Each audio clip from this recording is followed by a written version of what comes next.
It is Locked On Jazz for the 20th of July. A huge thank you to start. I'll explain in a second.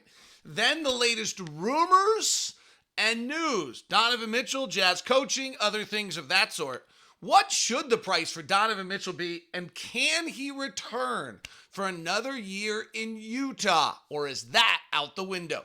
It all comes up next on Locked On Jazz. Pow.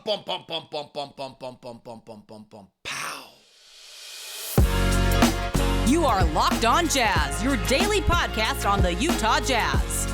Part of the Locked On Podcast Network, your team every day. How are you? I'm David Locke, radio voice of the Utah Jazz, Jazz NBA insider. This is Locked On Jazz, your daily podcast on the Utah Jazz, giving you insight, expertise, geeky numbers, and hopefully making it way better to be a Jazz fan each and every day. Thanks so much for making Locked On Jazz your first listen of the day. We are free and available on all podcast apps, wherever you get your podcasts, as well as on YouTube. Thumbs up, 5 stars, both greatly appreciated. Thank you.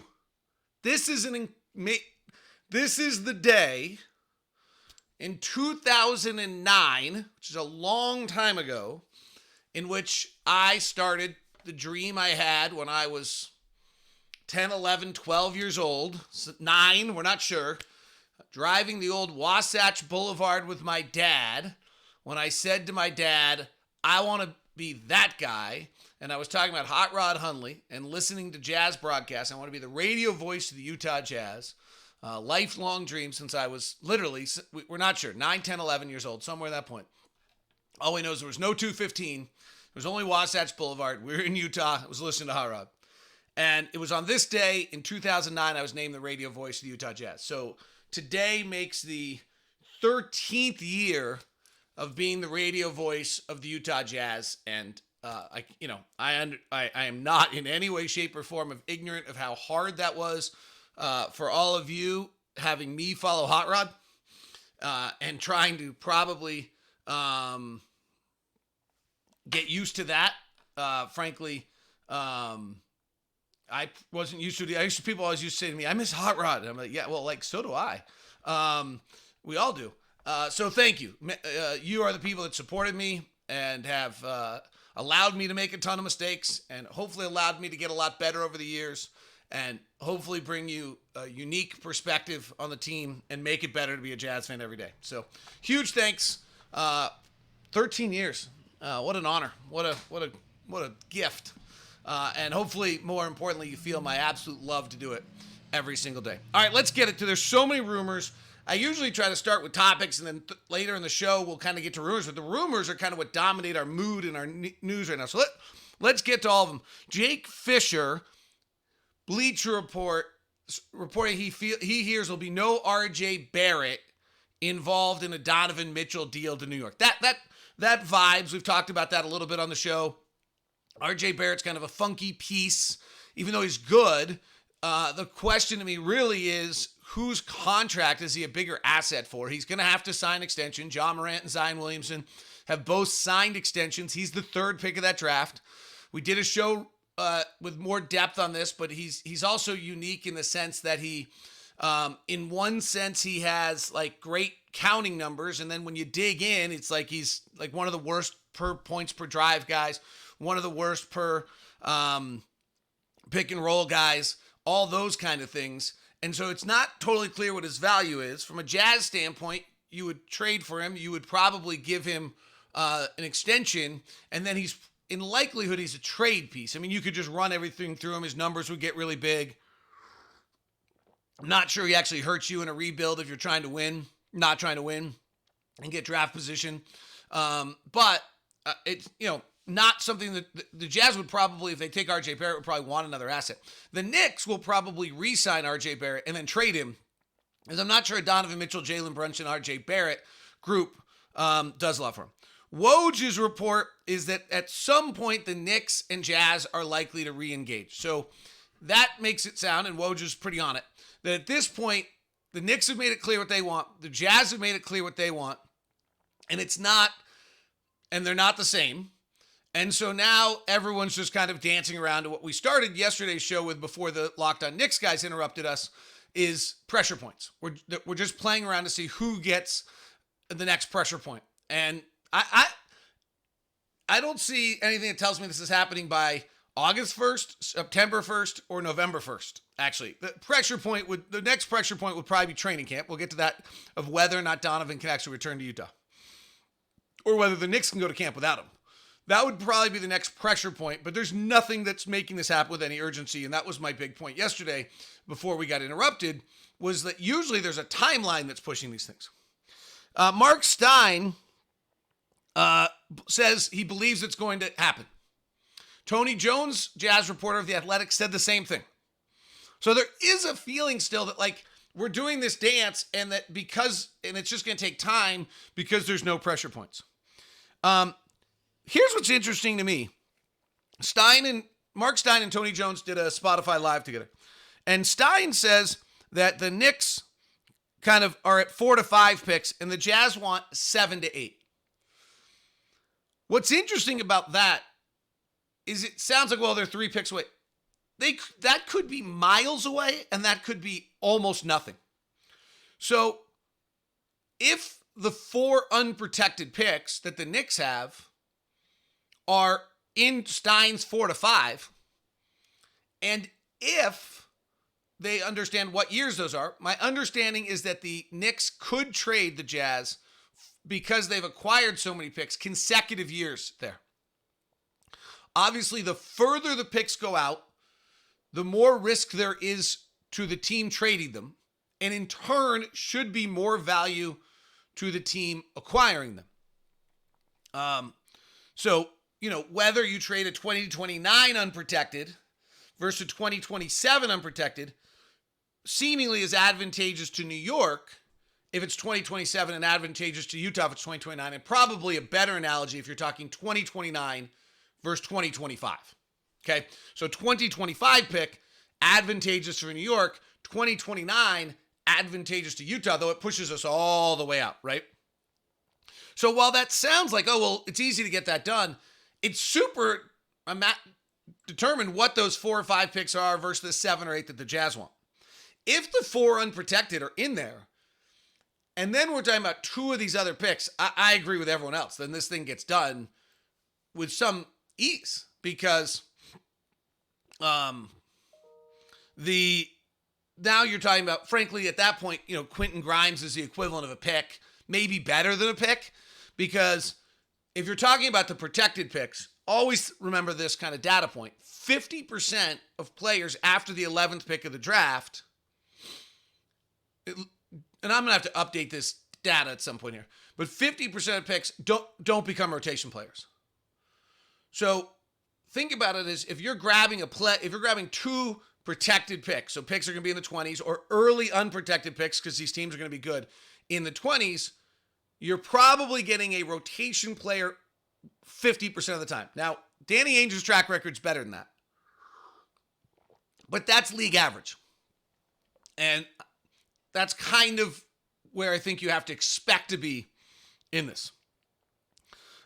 Mark Stein also brings up a really interesting point here that there's a whole Julius Randle factor to this.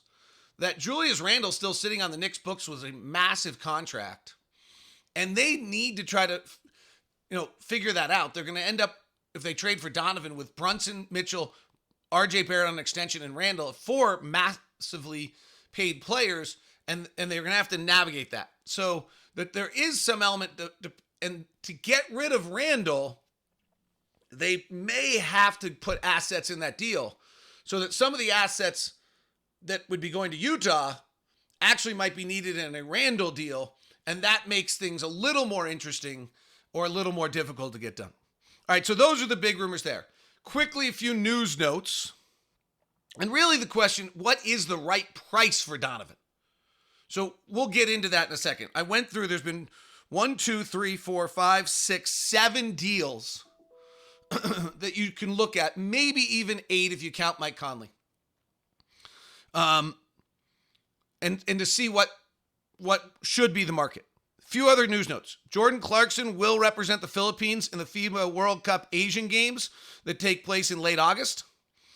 Kyle Korver has been added to the Hawks front office. Had a great conversation with Kyle earlier this year when we were in Brooklyn, and he was working with Ben Simmons. So congratulations to Kyle on that, and Atlanta is the perfect place for him on that. And then Scott Morrison is been added to the Jazz staff according to Sportando, I think it was. And this is a guy who actually I looked into when I was trying to research my own for the Jazz, like who might be a surprise head coach. Morrison came up he had been the main G League head coach. He had then got promoted out of being the main G League head coach to be on Brad Stevens' staff. He then was interviewed for the head coaching job that Ime Udoka got. And he instead went and became the head coach in Perth for the Perth Wildcats of the Australian NBL. And Sportando is reporting he will be the new head coach of the Salt Lake Stars. So that's a great get, and puts it, has worked with the Celtics, but not with Will Hardy. So that's the connections to Danny there. But Morrison was, frankly, with G League experience, and I as we did the search, we always looked for guys who had G League experience. That was a guy that had been on my list and had interviewed for a head coaching job before. So nice addition to the Jazz staff there. He's Canadian and grew up in Canada. One other note, Dan Clayton put into a story recently, he does such a great job, is that when people are making make-believe trades, this may not really matter that much, but the newest Minnesota Timberwolves players cannot be aggregated with a Jazz player until September 6th. Now, they can be separated, and if the salaries still match, it's fine. But and we're probably not trying to acquire a $30 million player. But, if you suddenly say, well, we'll trade you Patrick Beverley's contract and somebody else and another deal, and something, and we'll get Julius Randle off you for the Knicks, along with the Donovan Mitchell, that they actually can't all be aggregated together until September 6th. So note on that. All right. Those are all the latest news, rumors, stories, rest of what's going on. What is Donovan Mitchell real value? Stop the Locked on Knicks, Locked on Jazz, bantering back and forth. Alex actually got into this a little bit in yesterday's conversation. So let's dig into what truly should the value of Donovan Mitchell be in the trade market if he wasn't our player, if we weren't emotionally attached to the greatness of 45 and wanting a haul, what actually, if somebody else was trading Donovan Mitchell, would we say is his value? Today's show is brought to you by Intercap Lending. That's Steve Carter. That's the best right there. We love Steve Carter. Steve Carter's our own personal loan officer at Intercap Lending, and Intercap does amazing work.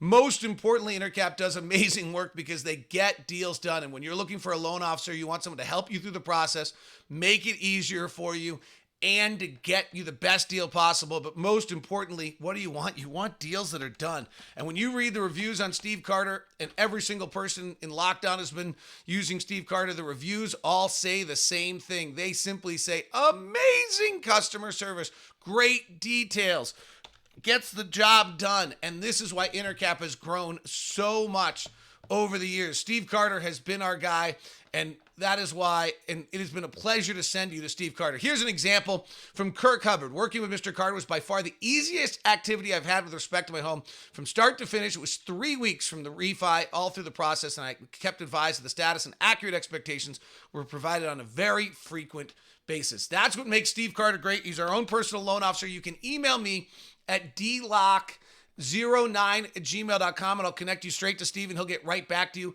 immediately. Or on the other end of things, you can just call Steve directly. Here's the number for Steve Carter directly if you don't want to use me, but do make sure you mention Locked on Jazz because you'll get the corporate discount. 385-800-8528. 385-800-8528. Intercap Lending, number NMLS number 190465. Today's show is also brought to you by BetOnline.net. For all the latest sports gambling news, information that you want there, go to betonline.net. I always love you can get involved in the Arsenal Crystal Palace game today if you want to get into a little soccer as well. Major League Baseball futures with the odds to win the AL Central, the Twins are plus 110. The White Sox are plus 120 there. The odds to win the ALS, the Yankees are minus 10,000. They're running away with it. Odds to win the AL West, the Astros are minus 500. The Mariners are plus 750 on their win streak. NL Central, the Brewers are minus 185 and the Cardinals at plus 185. And over in the Mets, minus 175 with the Braves, plus 135 with the Dodgers, minus 500. My Giants fiddling out of that race. Also, NBA futures as well, if you want to look into all of those kind of fun things. Odds to win the championship. The Bucks are now the favorite to win the championship at plus 600, with the Celtics plus 625, the Warriors at plus 650, and the Clippers plus 700, with Phoenix plus 750, the Lakers 6 at plus 1,000, so no Durant deal impacting things there. All right, there have been, thank you very much, by the way, for making Locked On Jazz your first listen. Have you tuned into the top 50 most impactful NFL players brought to you by BetOnline? It's been super fun. Make sure you grab it. It's over on Locked On NFL as well. Top 50 most valuable player by the odd makers at BetOnline. Locked On NFL has it for you. All right. There have been 6 deals that I think we can use as kind of where do we think Donovan Mitchell deal should be or shouldn't be. That's kind of my feeling here on, and so we can look at those deals and try to figure out what we think. So Paul George was traded by the Thunder to the Clippers. And remember, Paul George at this point said, I'm only going to one place and I'm only re-signing one place. And the Thunder for Paul George, now, the leverage the Thunder had was that Kawhi Leonard wasn't signing with the Clippers unless Paul George came. So the Thunder had awesome leverage here. They got 4 unprotected firsts, 1 protected pick, 2 pick swaps, and Shai Gilgeous-Alexander. That's the grandest haul of all hauls because Shai Gilgeous-Alexander's super. 4 unprotected picks, the protected pick, and 2 pick swaps. Pick swaps will probably never come to fruition. The pick swap is greatly different in value.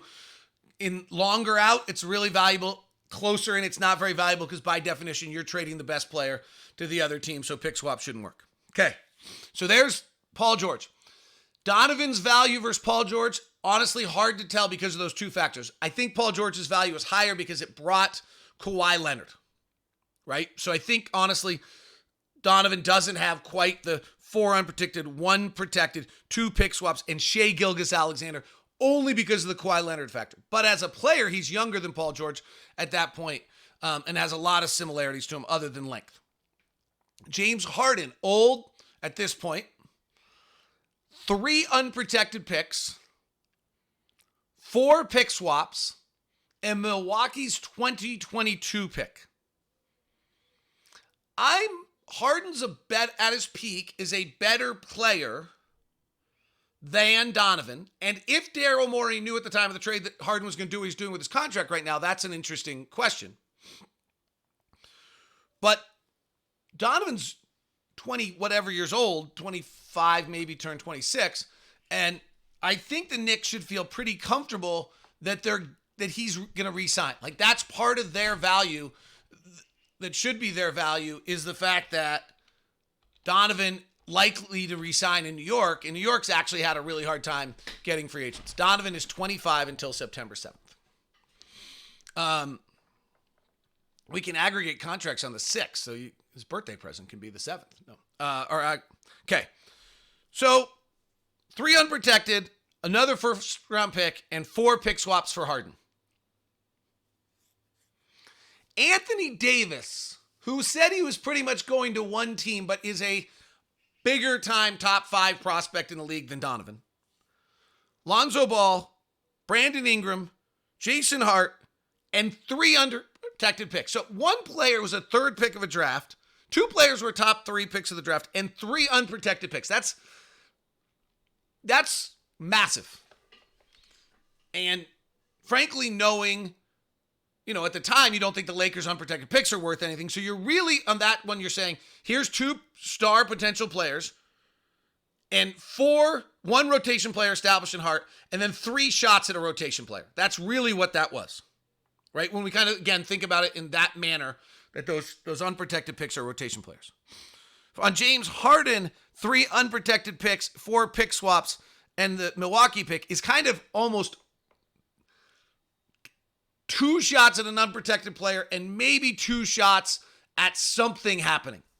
Probably only 1 shot at something happening. With Paul George, you got 1 future star in Shai Gilgeous-Alexander, like you had that. 4 unprotected picks works its way out. Probably, again, first 2 are just potential rotation player, 1 rotation player, and then maybe 2 shots. It's kind of the Gobert trade. That one's pretty similar to the Gobert trade. It just doesn't have Shai Gilgeous. DeJounte Murray was 2 unprotected picks, a pick swap, and a 2023 protected pick. Now, DeJounte Murray was an all-star, and the Knicks are probably looking at that saying, whoa, that's what we're willing to give up. That's not the same as what we've seen, but DeJounte Murray's not the same as Paul George, James Harden, Anthony Davis. Donovan Mitchell, I would say, is more valuable than DeJounte Murray, but somebody might argue the other way. But that's 2 unprotected picks on an Atlanta team that may or may not be, that's a little bit better than like in the 20s. They may or may not be good.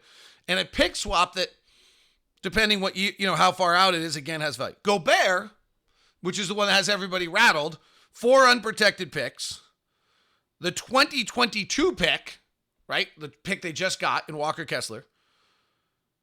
Balmero probably has some value to people. He was a first-round pick in 20. And then a 26 pick swap. We know that one well.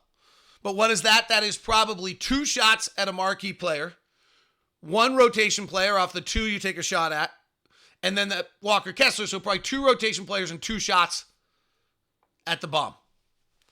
2 shots at the bomb is what Paul George got. James Harden probably got 1 shot at the bomb. Anthony Davis got 2 in the sense you got Brandon Ingram in there, you got Lonzo Ball in there, and you got unprotected. You probably got 2 shots, but they were actually Ball and Ingram. You actually knew who they were. Might argue that Paul George got you 3 shots at the long bomb because Gilgeous-Alexander and 2 unprotected picks.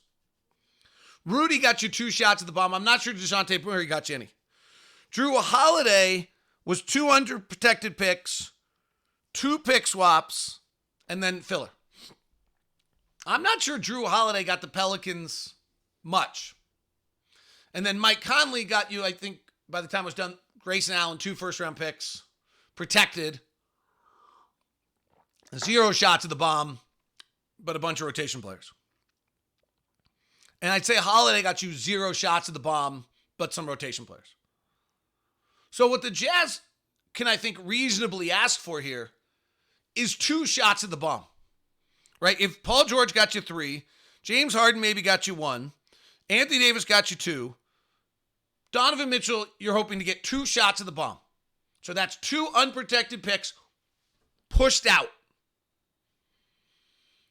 Then you'd probably like to get 2 or 3 rotation players. That seems to be right. James Harden, 3 unprotected picks, and the 4 pick swaps, that's plus the 2022 Milwaukee. That's probably 3 rotation players. Anthony Davis, 3 unprotected picks, which are probably plus Hart. That's probably 2 rotation players with 2 shots at a bomb. Paul George, probably similar concept, one or 2 rotation players with 3 shots at the bomb. So you'd like to have 2 shots at the bomb, and then you need 2 or 3 rotation players. And to me, that's 2 unprotected picks in the early going, and 2 of their other picks for 4 picks, 2 shots right there. Two players probably. And then 1 of their younger players. Or you limit the picks down to 2 more unprotected picks and 1 of theirs and 2 of their players if you like Obi Toppin, Quentin Grimes, some of those players. Anything more than that, the Jazz really are pulling a great deal. And that's where the pressure points play here. But I think that without any kind of, really trying to analyze what each pick is worth, what each player is worth, like quickly Toppin and Grimes to me I don't think they're quality. I heard Tony Jones say they're quality starters in the NBA. I'm not there. We'll dig in tomorrow what their value is. So that's where I sit.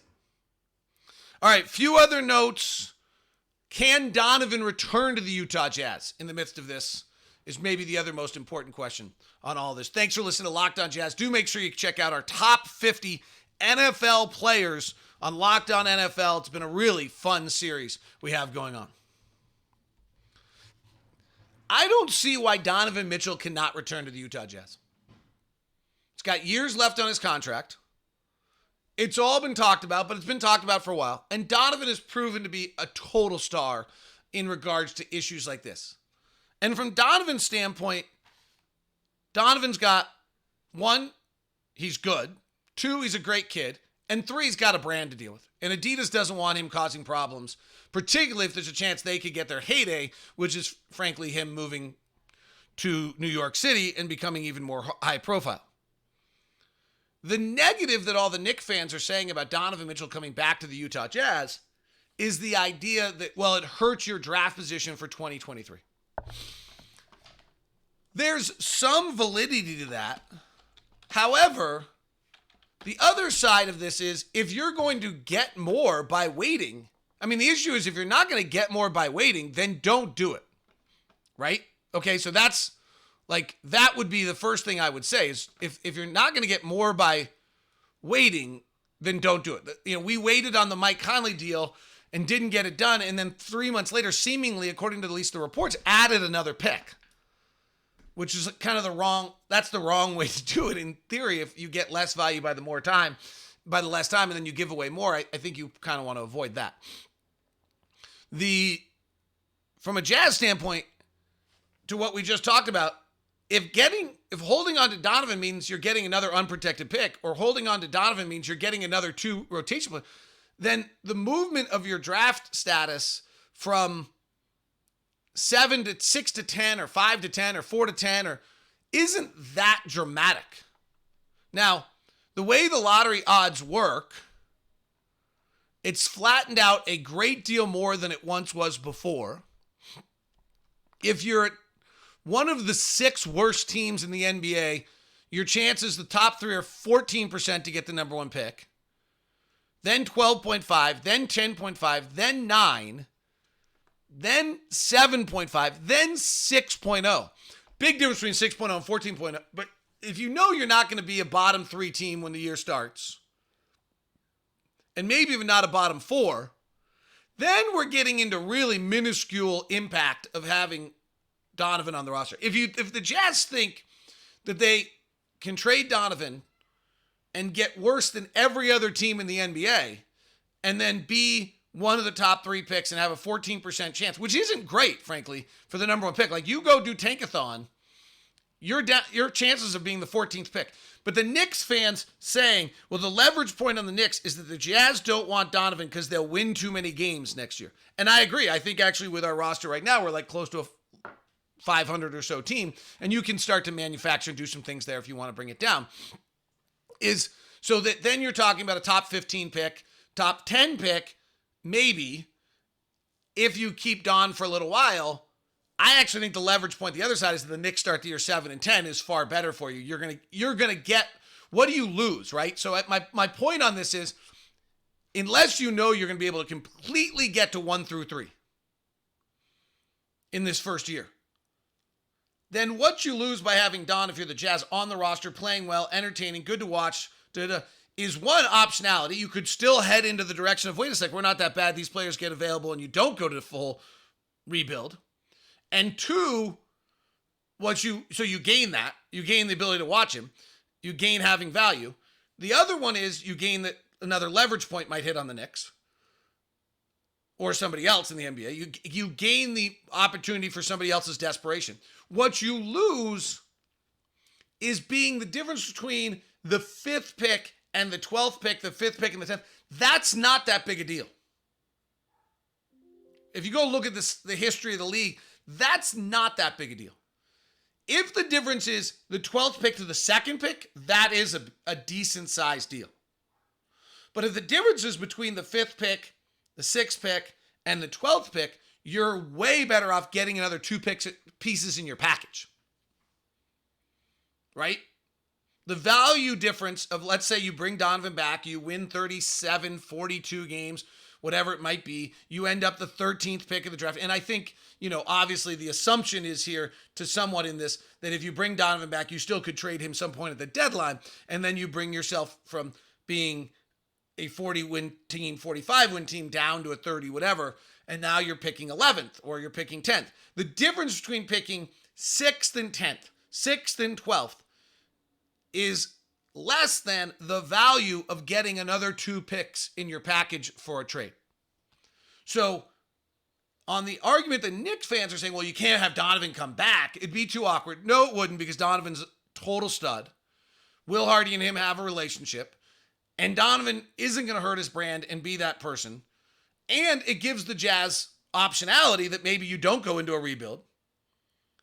And in addition, the only real issue is that you actually hurt your overall package of players that you would have as a franchise by bringing Don back. And if you're gaining a pressure point along the way to get an extra piece of this puzzle that you weren't going to get otherwise, then I think actually the difference between being 6 and 12 is actually advantageous for you to go get another pressure point from the Knicks, unless you really believe you can be 1 through 3 right away on the draft order. Okay, that's the analysis there. All right, a lot of fun stuff. I've actually, it might seem like nothing's going on, but I'm loaded with topics and conversations to be had this week. So we'll continue. Another one, Seth Partnow's got his issues out.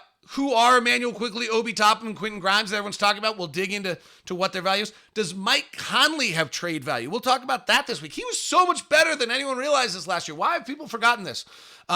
We'll look at that. So I'm loaded with stuff for the week. It's Locked on Jazz. Thanks for making it part of it. And thank you for 13 years of being the Jazz radio voice. I can't appreciate you enough and the support you've given me. And I 100% miss Hot Rod too. Have a great one. Talk to you soon.